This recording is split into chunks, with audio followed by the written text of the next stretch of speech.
Chapter 1. 10 days. It's only been 10 days since my life was flipped on its head.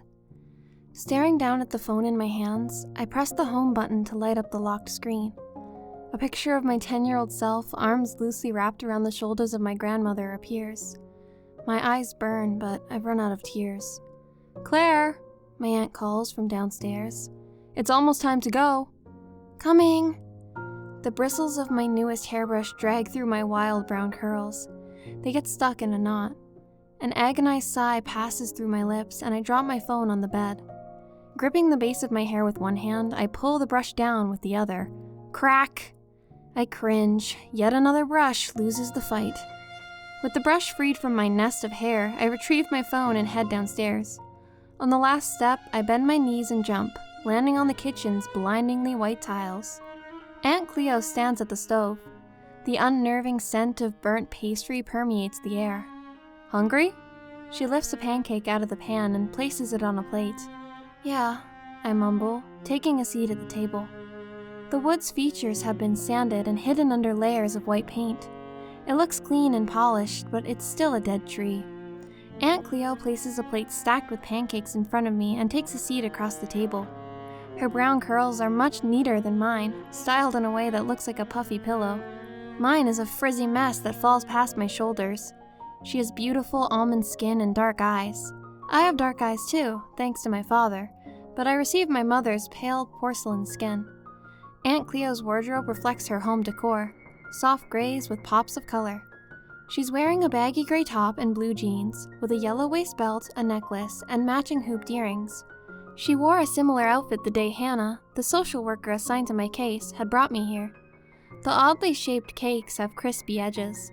My stomach aches for food, but my tongue yearns for Grandma's blueberry pancakes. Those perfect saucers had made every morning sweet and bitter all at once. "Do you want to talk about it?" My aunt's voice makes my shoulders tense. The overly soft tone is something I've gotten far too familiar with lately thanks to the funeral. Rubbing an escaped tear off my cheek with my wrist, I suppose I still have a few tears left, I sniffle back a sob containing it deep within myself. "Not really." "All right, but if you need to talk, I'm here." "Thanks." I resort back to mumbles. There's no way she actually cares. She's his sister. The sister of the man who'd left my mom when she was pregnant. The man who never came back even after Mom died. I didn't know I even had an aunt until less than a week ago. I poke at the pancakes. The amount of food in front of me is enough to fill me just by looking at it. Not that my stomach agrees. I move the food around on my plate before forcing a few bites down. Aunt Cleo stands, retrieves her plate and mine, somehow knowing I wasn't going to finish, and takes them to the compost. "I'll drive you to school. I have to work late though, so I won't be able to pick you up. Do you think you could find your way home? Or I could see if the boy next door would walk with you. They're a sweet family." "Home, really? I've only been here a few days." "I'm sure I'll be fine," I say, pushing away from the table to go grab my denim backpack. We head out to the car, Aunt Cleo grabbing her purse and portfolios on the way. As I descend the front steps, a door slams nearby. Glancing to the left, I spot the brunette hair of the boy next door. I saw him playing basketball in the driveway when I had first arrived. He jumps off the front porch and nearly falls on his face. He catches himself, scuffing his shoes in amusement.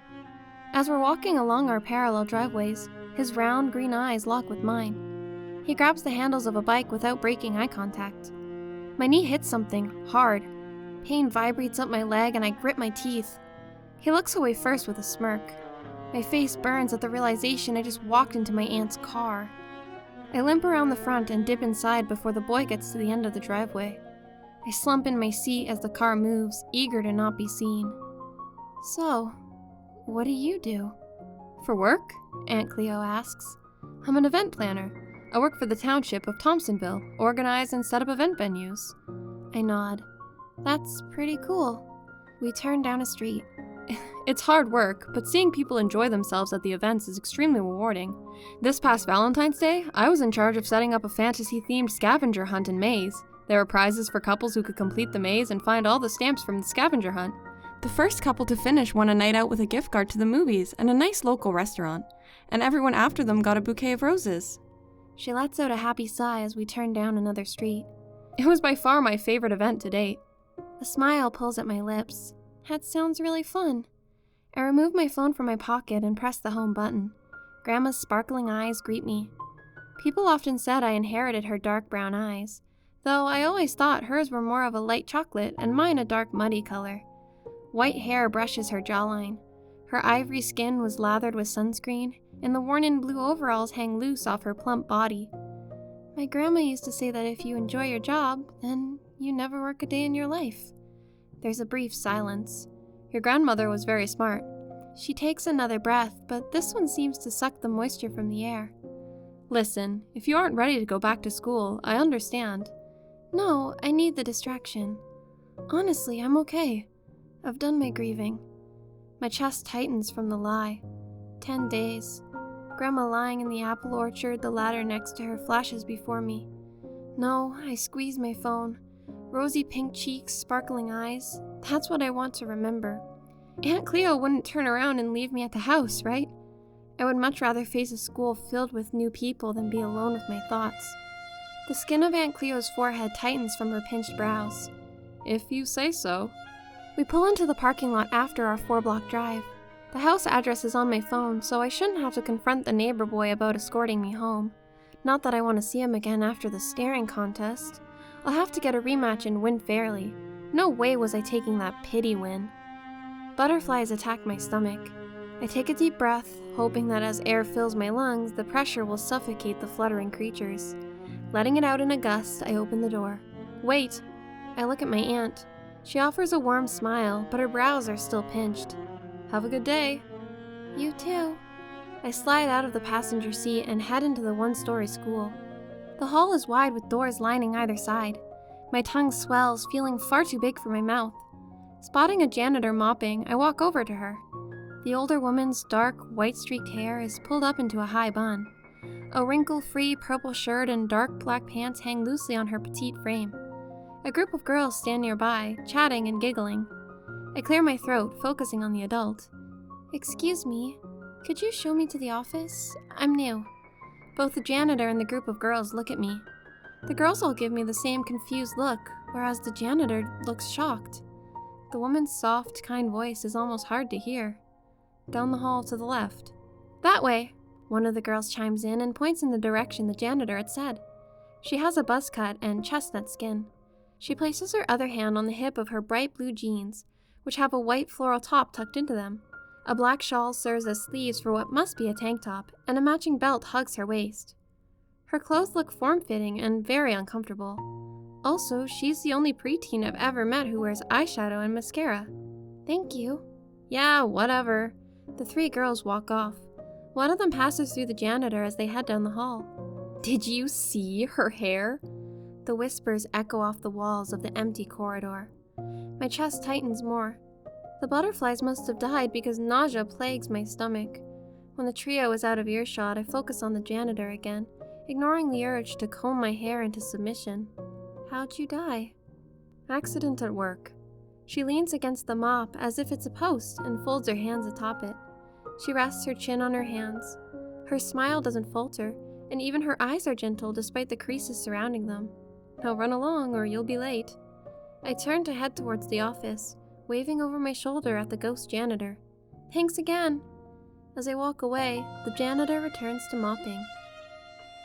Chapter 2. I'm not sure how I missed the office.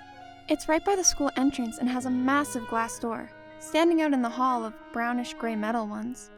I enter and approach the large desk in the middle of the room. On the ledge next to an open binder sits a small plaque that reads Secretary. Beyond the desk is another glass door with a plate on the wall reading Principal. The room has 2 metal doors that match the ones in the hall. One is a sign with Staff Washroom written with more worn-out letters, and the other is open. A cot sits inside, so perhaps it's a makeshift nurse's office? I peek over the raised ledge at the desk. Sitting on the other side, hunched over in a worn-out computer chair, is a middle-aged woman with shoulder-length blonde hair. Excuse me? My voice squeaks, so I clear my throat and try again. I'm new. The woman looks up from her monitor with a start, eyeing me. Her wide eyes soften and she offers a smile. Welcome. My name is Pam. What's your name? Claire. She types. Do you have a last name, Claire? Oh, yes. Harper. After typing the letters, she looks at me again. Well, Miss Harper, welcome to Thompsonville Middle School. It looks like you're in Mrs. Jensen's 7th grade class. I can escort you there. I grip the denim strap of my backpack. Thanks. The secretary pushes back from her desk, but pauses. Looking past me, she smiles again. Good morning, Miss Prince. What brings you to my desk? Glancing over my shoulder, I take in the sight of a golden-skinned girl. Her long, dark hair is tied into lovely dreadlocks, framing her round face. She has a military brat look about her, with combat boots and a deep green hand-me-down jacket. It looks to be a few sizes too big, borderline adult men's size. The girl smirks and holds up a plastic grocery bag. Morning. I have something for Principal Northwood. He left it at my house when he came over for dinner. A tall man strides out of the office behind the desk and snags the bag before the curious secretary. Thank you, Grace. I'd rather you didn't bring my personal life into the office, though. Her smirk grows into a grin. Right. Miss Prince, the secretary interrupts, would you mind taking Miss Harper to class with you? You're in the same one. Grace's dark eyes shift their focus onto me, and my stomach tightens. They flicker back to the secretary again. Oh, is this our new student? Principal Northwood's eyes analyze me. My body stiffens as I straighten my stance. He reaches out his hand. I'm your new principal, Mr. Northwood. My office is always open if you need a safe place to talk. His eyes soften. I miss the silent interrogation they'd held before. Now they're overflowing with sympathy. Would that be the default emotion people feel towards me now? Does he pity me like everyone else? How does he even know? Did Aunt Cleo tell him? Hannah? It doesn't matter, since he obviously knows. Pushing past my spiraling thoughts, I wipe my hands on my jeans before reaching out to shake his. Thanks. Grace links arms with me and practically drags me away from the principal. She waves at Mr. Northwood. See you later. We step out into the hall, which has more students in it, and Grace unlinks her arm from mine. So, what's your name, new girl? Grace asks, stretching her arms over her head. A seemingly hand-beaded dream catcher about the size of a toonie hangs on a lengthy chain around her neck.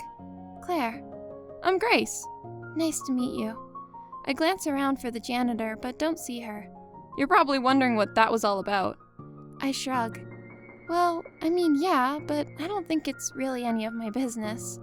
Grace's eyes flicker over me, a lot less intimidating than they were only moments earlier. Well, the principal is dating my mom.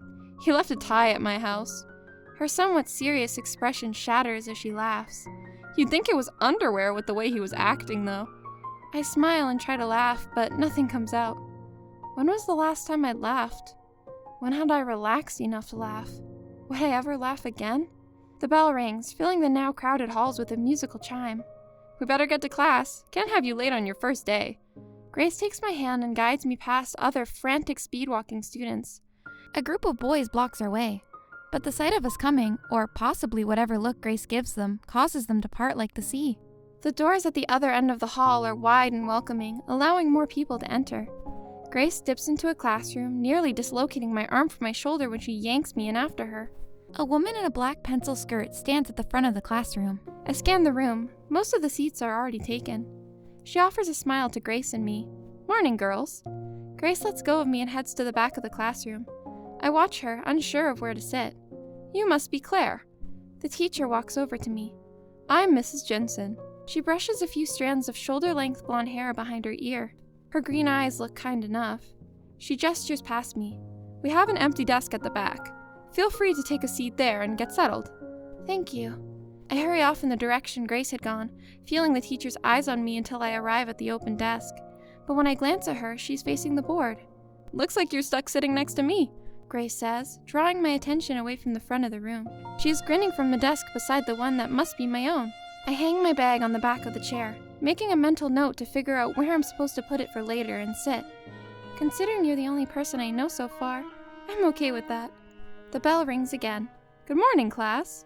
Mrs. Jensen's voice travels to the back of the room with ease. She'd make a great public speaker. I hope you all had a wonderful weekend. I know I did. Grace leans over to whisper. She's a pro bowler and doesn't let us forget it. I had a tournament Sunday and came in second. It was a close game. My opponent was skilled. He beat me by 10 points. The teacher sighs, shaking her head with both disappointment and admiration. A girl near the front of the room raises her hand. I recognize her from the hall earlier this morning. Her long blonde hair reaches her mid-back. The girl next to her has a short black bob, and the one next to her has the buzzed head. Yes, Brittany? Congrats on placing in your tournament, Mrs. Jensen, the girl says in a sweet voice clearly too nice to be real. But Mrs. Jensen soaks up the compliment. Thank you, dear. I happened to notice a new face amongst our class, Brittany continues, sitting up straighter. She's the one who had made fun of my hair. I dig my nails into my leg. Grace elbows me. You okay? I nod, just nervous. Mrs. Jensen claps her hands together. Ah, yes, everyone, we have a new student. Claire, could you please stand and tell us a bit about yourself? Remember to breathe, Grace suggests, clearly trying to ease the whirlwind of nausea and palm sweat that feels never-ending. I stand, shoving my hands into my pockets. Somehow, I swallow around my swelling tongue and speak slowly. Hi, I'm Claire. I just moved in with my aunt. I like drawing and watching gameplays. In my head, I add to myself, oh, and I can see ghosts. I hope to get to know all of you. I finish and sit again, hoping that's enough to ease curiosity. Thank you, Claire. Welcome to the class. Now, for today, we're going to start with math. Please open your textbooks to page 404. Do problems 3 and 5, then 7 through 9. Here, I'll share with you. Grace places her textbook between our side-by-side desks and flips to the correct page. Thanks.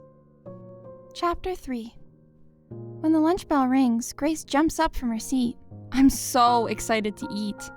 I can't believe how quickly the day is flying by. It probably helps that Grace has been so friendly and welcoming, explaining things I've missed and offering to hang out with me outside of class. We had just had a snack break, like 2 hours ago. How are you so hungry? We follow the others from the classroom into the hooks that hold our backpacks. Grace's eyes dart towards the exit's thick doors. Working hard builds up an appetite. She takes my hand, which appears to be the only way she knows to guide me places. Come on, everyone is heading out with their lunches. Let's grab our bags and join them. I quickly grab my lunch bag, almost losing my balance as Grace nearly drags me again down the hall. At least we are moving with the flow and not against the current this time. How long before they stop letting us eat outdoors? I ask. It's already getting pretty chilly, even for October. We normally stop when the snow comes. We step outside. The brightness of the sun hits me and I raise a hand to block the intense rays from blinding me. I don't remember it being so sunny this morning. We walk across the pavement towards the basketball court.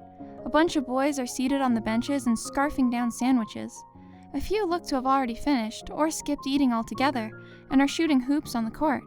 So you just watched the boys from our class play basketball at lunch? I ask, taking a seat on the prickly grass with Grace. We're sitting about 4 meters beyond the basketball net. Pretty much. It's our class and the next grade up. We have this rival thing. It's entertaining. Grace shrugs. Though, if you don't want to watch, we can go eat somewhere else. I shake my head. If this is something Grace likes, I should at least give it a try. She's already been really accommodating today, and I don't want to make her dislike me. It's okay, I don't mind watching, even if I'm not really into sports. Grace and I unpack our lunches, setting up a little picnic for ourselves. I unwrap the sandwich Aunt Cleo had made for me. Later, I'll have to let her know I'm not a fan of egg salad. The nice thing about fall is that there are no ants or other bugs trying to snag my food, Grace jokes. I take a bite of my sandwich. Hibernation at its finest. She laughs. The sound sends a wave of warmth through me that not even the coldest of winter breezes could eat away. Grace is like a breath of fresh air. She's not eating with me because she pities me. No, she's here because she wants to be. But what if she's not? Maybe Grace is just being nice. What if she's going to ditch me the first chance she gets? The remaining boys rush off the benches. They split into 2 teams, one on each side of the court, and huddle up. Grace points out the boys from our class, naming them off and giving a brief biography of each one. That is Cole Brooks. He is pretty much the head boy of the class. Shaggy blonde hair falls into Cole's green eyes, accenting the smoothest ivory skin I've ever seen. He isn't the tallest amongst the boys, but he isn't the shortest either. A boy I recognize runs onto the court and high-fives Cole. He's the boy next door, the one I embarrassingly won a staring contest with this morning. I gesture toward him using my chin. Who's he? That's TJ Jones. He's one of Cole's best friends. Oh. I look him over. He's taller than Cole and a bit leaner. His hair is more well kept than the head boy of the class, too. TJ looks over at me. Did he feel me watching him? I hold his gaze. I won't lose again.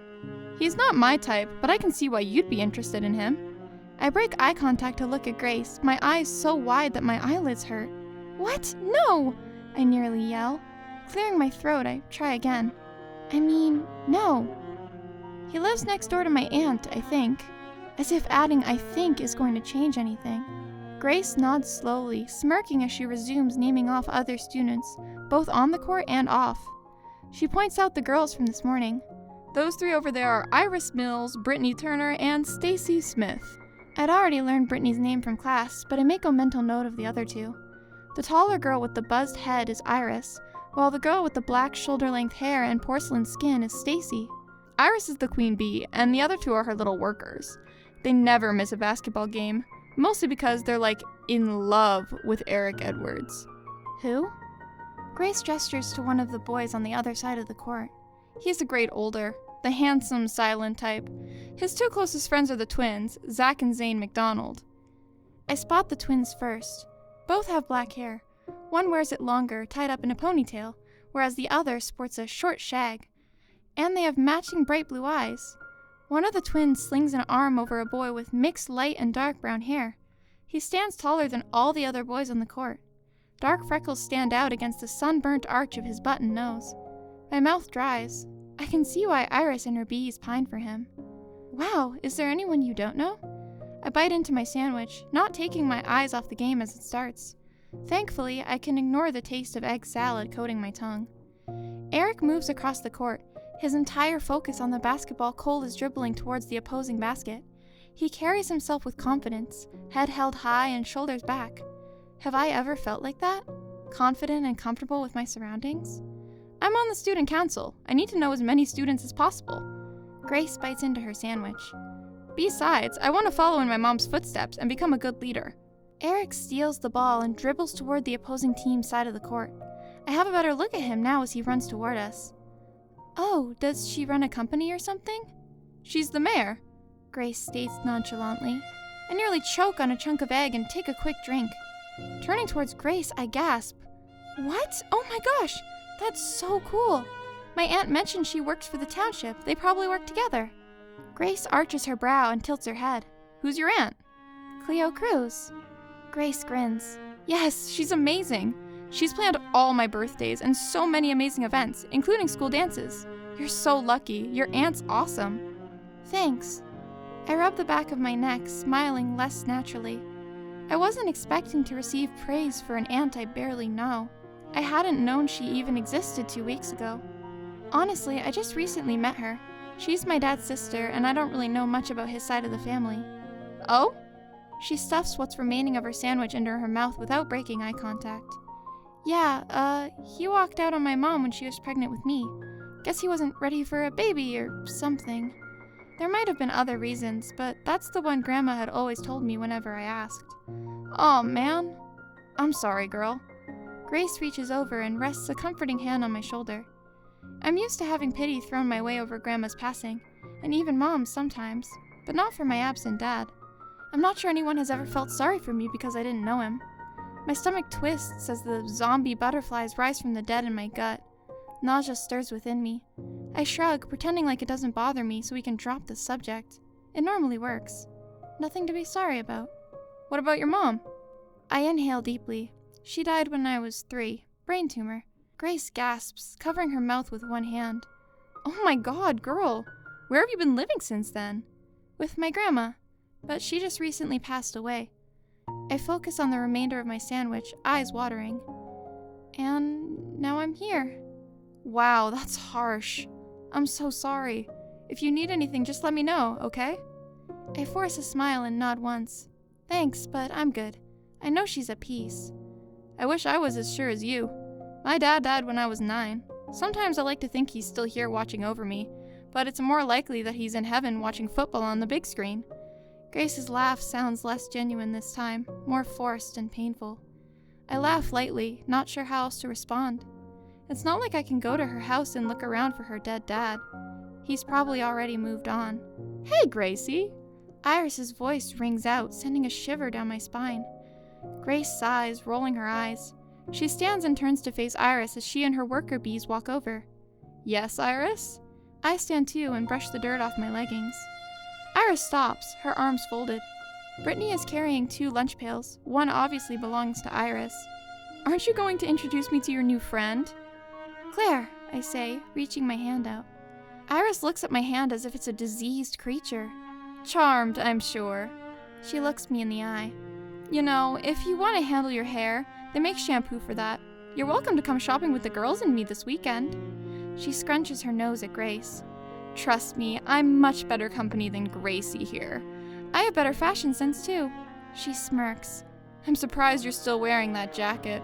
Honestly, it's such an old rag and so out of style. I doubt the homeless would accept it even if you paid them to take it off your hands. Grace places her hands on her hips. It was my dad's jacket, and you know it. Why don't you bug someone else, Iris? We're trying to enjoy our lunch here. Oh yeah? Why don't you make me? Iris steps closer to Grace, looking down on her. There's a solid 2-inch height difference between the two. I try wedging myself between them. Hey, guys, there's no need to. I'm pushed back. To be honest, I'm not sure which one of them did it. Maybe both. The two are throwing insults at one another, but all sounds seem to fade away as a soft buzzing fills my head. Movement just beyond the 2 fighting girls catches my eye. I step to the side, looking around them in what feels like slow motion. The ghost janitor is there, waving her arms frantically. Her eyes widen and a scream rips through the buzzing quiet. I face the ball court to see what's got her all panicked and my eyes widen. A basketball speeds towards me. Chapter 4. All is black. Voices break through the darkness. 2 girls. Their words are laced with concern, but the syllables are too jumbled to understand. The void eases away, allowing blurry light to replace it. Sure enough, 2 figures are near me. One hovers from above, and the other is moving back and forth. I blink a few times. She's awake, the closest girl announces.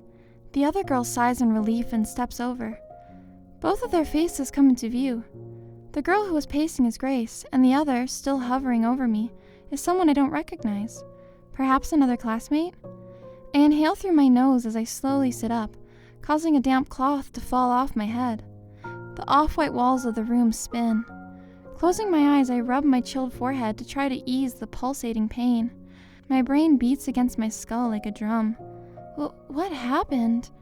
I adjust again, but trying to get more comfortable on the overly firm bed is no use. Where am I? You got hit in the head by a basketball, my classmate answers. Her bright green eyes are clouded with concern. One of the older boys carried you here. One of the older boys? And here is... the nurse's office. Grace sits next to me on the small bed. She gestures to the closed door. The secretary called your aunt. I'm guessing she's picking you up. I groan. Great. First I interrupt her life with my arrival, and now I'm forcing her to leave work early. The girl moves further down the bed, giving Grace and me some space. She has an ice pack on her knee. What happened to you? I ask, indicating her leg. Grace picks up the cloth, which seems to also have an ice pack inside it. She presses it to my forehead again, and I wince. This? The girl rubs the back of her neck. Oh, I tripped during lunch. I ended up here shortly after you did. Grace speaks up. Claire, this is Emily Green. Em, this is the new girl in our class, Claire. Emily nods, smiling shyly. I remember. It's nice to formally meet you, Claire. You too. It's not a lie. Emily looks nice. Her long, strawberry blonde hair is tied into a braid that hangs over her shoulder. Surprisingly, the cute yellow duck on her sweater eases my nerves a little. The door opens, revealing just how close the nurse's office is to the secretary's desk. The secretary walks in with Aunt Cleo hot on her heels. She's awake! The secretary exclaims, her hand on her heart as she walks over. Grace takes the ice pack off my forehead to place it on my lap and moves out of the way. The secretary leans in, her eyes fixated on my forehead. It looks like the swelling has gone down. I recommend drinking lots of water and keeping her awake for a few hours just to be sure she doesn't have a concussion. Aunt Cleo stays in the doorway, arms crossed. The room isn't big enough for this many people. Will do. Thank you. She gives me a once-over before making eye contact. You ready to go? I nod, moving slowly to stand before offering both girls a smile.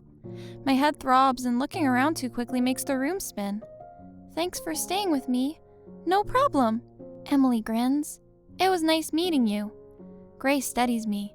Now you go home, girlie, and we'll see you tomorrow. Grace's order is dispatched with a firm yet playful look. A soft giggle passes my lips. See you tomorrow. I follow Cleo and the secretary from the small room and directly into the main office. You just have to sign her out. The secretary walks around her desk, retrieves a pen, and hands it to Aunt Cleo. Thanks, Pam. My aunt takes the pen and writes in a little book sitting atop the raised edge of the desk. She gives it back, and Aunt Cleo grabs my backpack off a chair on the way out of the office. Had Grace gathered my things for me? I wave goodbye to Grace as she chats in the tiny room with Emily and rush after my aunt. Is Aunt Cleo upset I got myself hurt on the first day? Is she going to yell at me? What if she wants to send me away? Outside, Aunt Cleo drops the denim pack, and it lands in the grass. She spins around and grabs my face with both hands. My body tenses. She studies my face, her brows creasing and eyes glossy. Are you okay? I blink. She's worried? About me? But she barely knows me. I'm just a girl who her brother had with some woman, right? I can't believe you got whacked in the face by a ball on your first day. That sucks so hard. Aunt Cleo's tone sounds playful, but her eyes are watering. I press my lips together and look at the sky, as if something up there would give me the strength to move on from this moment. I'm fine, Aunt Cleo. Please let go of my face before you actually hurt it. Maybe my aunt is some sort of drama queen? She releases my face from her grasp. Fine, but no more getting in the way of basketballs, deal? Only if it means you never grab my face like that again. I rub one of my cheeks, a smile playing on my lips. Deal. My aunt lets out a heavy sigh. Come on, let's get out of here. She retrieves my backpack from the ground and gets in the car. As I follow her inside the vehicle, my head aches, but it's not too bad. Nothing Tylenol and some YouTube can't fix. We pull out of the parking lot and slowly drive past the front of the school. 3 guys are chatting under a tree while the rest of the class is partaking in a game of basketball, possibly for gym class. I recognize the 3 of them from earlier. Zane, Zach, and Eric. Eric's gaze meets mine. The skin on my arm tightens under the intensity of his stare. Neither of us breaks eye contact or blinks. The car rolls by and he's gone. What's with these boys and staring contests? Not that I'm complaining. Watching houses fly by through the window, the guilt from Aunt Cleo leaving work early is eating away at me. My stomach twists and turns along with the road. Aunt Cleo? I'm sorry for making you leave work early. It's not your fault, Claire. I'm going to drop you off at home so you can rest. Then I'm going to head over to the Hamilton house to inspect it. I perk up and turn to my aunt. Hamilton house? She nods once. It's where we're hosting the haunted house this year. The place is super old and way haunted. Haunted? Really?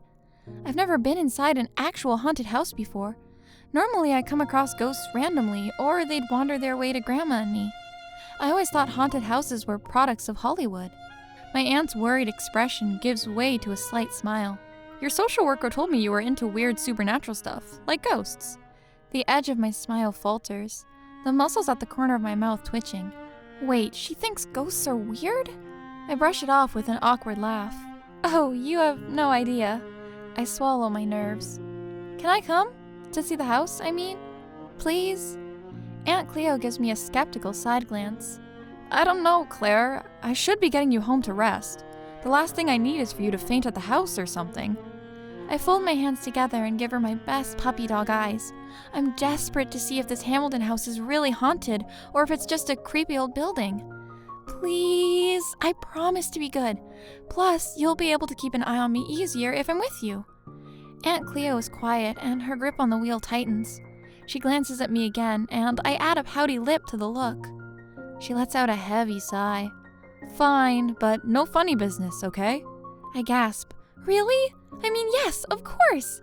A soft laugh escapes my aunt.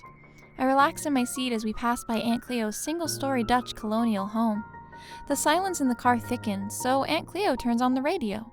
I retrieve my phone, checking on Grandma. She's still as happy as ever. Would she have agreed to me living with my father's sister?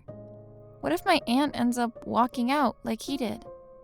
Will she send me away as soon as I become more of a burden? This is it. Aunt Cleo kills the engine and gets out. I look up from my phone to find we're parked in the driveway of an old red Victorian house.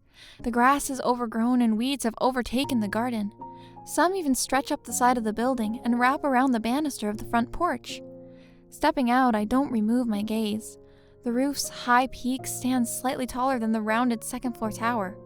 What's in that section of the house? A spiral staircase? A secret library with gorgeous bookcases? Butterflies dance with excitement in my stomach, tickling the inner walls. Wow, it's beautiful. Haunted or not, I'm looking forward to uncovering the secrets of Hamilton House. Your definition of beautiful and mine are way different. I think it looks creepy as hell, but to each their own, I guess. Aunt Cleo heads toward the front door. You coming? I rush after her and climb the steps to the wraparound porch. Each of the posts that stands along the porch holding up the rotting overhang looks hand-carved, and their finer details worn away with age. After Aunt Cleo unlocks the front door, it swings open with a low groan. I cross the threshold after her, but stop just past the doorway. My eyes widen, taking in the large foyer. A set of stairs hug the right wall, while a massive crystal chandelier hangs over the empty space, and an open archway stands on either side. Feel free to look around. I'm just going to inspect some of the rooms to see what we have to work with. Aunt Cleo heads left, and my eyes trace her steps. She opens cupboards and looks inside the oven. I'll have to check out the kitchen later, tower first. I turn on my heel and climb the stairs, dragging my hand along the wooden banister. It appears to be hand-carved. Unlike the pillars outside, though, the banister is in much better condition. My fingers glide along every dip and bump the wood offers. When I reach the top of the landing, I pull my hand from the banister and recoil at the thick clump of dust clinging to my hand. But I shouldn't be surprised. It's an old house. At least it isn't falling apart. To the left at the top of the stairs is a hall that partly hangs over the foyer. An elegantly carved door stands at the end. Given the amount of space the kitchen below offers, I'd guess it's the master bedroom, along with maybe a washroom. Another door resides in the same passage, but it's skinny and less detailed in its design. Maybe a closet of some kind? After wiping the dust off my fingertips, I head down the right hallway. Floorboards creak under my runners, each step alerting anyone and everyone who might be hiding in this old house's walls of my arrival. One room sits on the left and two on the right. The bedroom doors stand ajar, revealing the innards of each room. Odd pieces of furniture occupy the rooms. One has a bed and another a dresser. Otherwise, they're empty. Peeling wallpaper, stained hardwood floors, and a musty smell accompany each room. Moving on, I notice another thin door towards the end of the hall. Tempted, I try the knob. It's locked. Undeterred, I take a deep breath and resume my noisy steps towards the room with the tower. I peek into the final doorway and my nose scrunches. Black patches of what looks like mold hug the washroom sink, toilet, and tub. Mildew clings to the floor and my stomach shrivels up. Somehow I hold my breath as I reach in, grip the doorknob, and pull the door closed tight. Taking in a few deep breaths of fresher air, I regather myself. Haunted? Yeah, right. The only thing haunting this place is dust, cobwebs, and grossness. A giggle echoes down the hall, the sound bouncing off the walls. My muscles stiffen and the hair on my arms stand at attention. I swallow before slowly stepping towards the open door at the end of the hall. Like all the others, it isn't as fancy as the master bedroom's door. However, it's still a beautiful piece of craftsmanship. Hello? No answer. I stop at the door. Taking another breath, I push it open with one of my trembling hands. Is someone here? The door creaks as it swings open, far faster than I'd intended. Only the bedroom is empty. It's larger than the others, though, with a door that links to the washroom next door. The curved part of the wall is all windows, but otherwise it isn't anything special. Where had that laughter come from? I step deeper into the room. Had I imagined it? My muscles relax. Aunt Cleo saying the place was haunted probably got me too excited. I look out the window and wonder what it would have been to live here in its prime. The bedroom door slams shut. I scream and turn towards it. A translucent girl stands between the door and me. She looks to be around the same age as me, with long, strawberry blonde hair that falls past her shoulders. She wears a black and white striped top and a pink shirt with a poodle on it. Her eyes are dark, her voice even darker. The master of the house doesn't like guests. My skin crawls. Master of the house? A yellow, swirling cloud of smoke forms on the ceiling. Flashes of light emit from beyond it, imitating a lightning storm. A chill washes over me as goosebumps cover my body and my chest tightens. I've never felt so much energy come off of one ghost before. 2 ghosts, technically, if I'm counting the strawberry blonde girl. I focus on the ghost before me. Tell your master that I'm not going to hurt them or the house. The ghost girl's green eyes widen. Wait, you can hear me? She covers her mouth with both hands. The dark shadow casting her face lifts. You can see me? I nod, still acutely aware of the swirling storm above us. Yeah. I clear my throat. Maybe making friends with this ghost would put the angry one above me at ease a bit. I'm Claire. Hi, Claire. I'm Esmeralda. She bounces slightly. Oh my gosh, it's so nice to talk to someone who's alive. A smile tugs at one corner of my mouth. I'm glad my ability to breathe excites you. Thunder booms above us and the lights go out. The lightning within the cloud glows brighter. An angry dog-like groan emits from every direction. Get out. A deep, dark voice orders, appearing to come from nowhere and everywhere all at once. Get out or face my wrath.